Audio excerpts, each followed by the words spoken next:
শুভ সকাল বন্ধুরা। প্রত্যেক দিন সকালের জলখাবার বানানোটা বড় একটা কাজ। বড় কাজের থেকে বড় কথা বড় চিন্তা। প্রতিদিন কি খাবে, কি বানাবো, এটা একটা চিন্তা। তো আজকে আমি পাটিসাপটা বানাবো। চাল আর ডাল ভিজিয়ে রেখেছিলাম আগের দিন রাত্রে। তো নারকেল দিয়ে নয়, এটা আমি সুজি দিয়ে বানাবো। নারকেল বাড়িতে এখন আর থাকে না। একটা সময় ছিল আমাদের বাড়িতে প্রচুর নারকেল থাকতো। তখন নারকেল কীভাবে শেষ করবো আমি বুঝতে পারতাম না। কত সবাইকে খাবার জন্য দিয়েছি, বাপের বাড়ি বোনের বাড়ি পাঠিয়েছি, কিন্তু এখন আর আমাদের নিজেদেরই খাবার নারকেল থাকে না। গাছে আছে কিন্তু পারবার লোক নেই। আর বাজারে কিনতে গেলে এখন নারকেলের প্রচুর দাম। গাছ থেকে কিনে নিয়ে যায় 15 টাকা 16 টাকা দামে, আর বাজারে কিনতে গেলে 50-60 টাকা দাম। তো নারকেল আর কেনা হয় না। তবে পাটিসাপটা বানাতে গেলে নারকেল ছাড়া আর কোনো কিছু দিয়েই সেই টেস্ট আসে না। তবুও একটু সুজি দিয়ে বানাই। সুজি দিয়ে খুব একটা খারাপ লাগে না, ভালোই লাগে, তবে নারকেলের মতো অতও ভালো নয়। চাল আর ডাল ভেজানো আমি মিক্সারে দিয়ে একসঙ্গেই পেস্ট করে নিয়েছি সবটা। নিয়ে মিক্সার ধোয়া জলটাও এর মধ্যে দিয়ে দিয়েছি, খানিকটা বেশ পাতলা করে গুলে নিয়েছি। স্বাদ মতো নুনটাও এর মধ্যে দিয়ে দিয়েছি, আর ভালো করে গুলে নিচ্ছি নুনটা। আর সুজিটা তৈরি করে নিচ্ছি। এর মধ্যে আমি 2টো এলাচ দিয়েছি, 2টো তেজপাতা দিয়েছি, আর সুজি দিয়েছি, দিয়ে এটা শুকনো একটু ভেজে নিচ্ছি। এটা একটু লাল লাল করে ভাজবো। সাদা সাদা থাকলে কি হবে, এটা জড়ো জড়ো হয়ে যাবে, আর লাল লাল করে ভেজে নিলে এটা ঝুরঝুরে মতো হয়ে যাবে।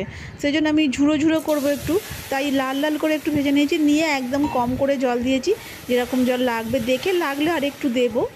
আর এর মধ্যে কিছুটা চিনি দিয়ে দিচ্ছি। আমি চিনি অল্পই দিচ্ছি, কারণ আমরা মিষ্টি একটু কম খাই। যারা বেশি মিষ্টি খায় তারা চিনি সেই বুঝে দেবে। আমি অল্প করে একটু চিনি দিয়েছি, দিয়ে ভালো করে মিক্সড করে নিচ্ছি। গ্যাসটা কমিয়ে দিয়েছি, নইলে নিচেটা বসে যাবে। আমি আরও অল্প একটু জল দিয়েছিলাম, দিয়ে দেখো এরকম ঝুরঝুরে মতো হচ্ছে। আর এর মধ্যে আমি অল্প একটু ঘিও ছড়িয়ে দিচ্ছি, দিয়ে আরও একটু নাড়াচাড়া করে নেব। নিয়ে সুজিটা শুকনো শুকনো করে রান্না করে নেব। দেখো হয়ে গেছে সুজিটা।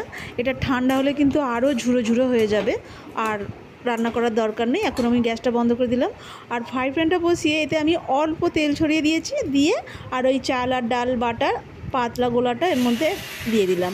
দিয়ে একটা পাতলা গোলা রুটি বানাবো। ওপরটা একটু শুকনো শুকনো হয়ে গেলে তারপরে আমি ওই সুজিটা লম্বা করে একটা দিয়ে দেবো, যেমনভাবে ওই নারকেল ভাজাটা দেই। তো সুজিটা দিয়ে এইভাবে উল্টে দিয়ে এপিট ওপিট করে ভেজে নেব।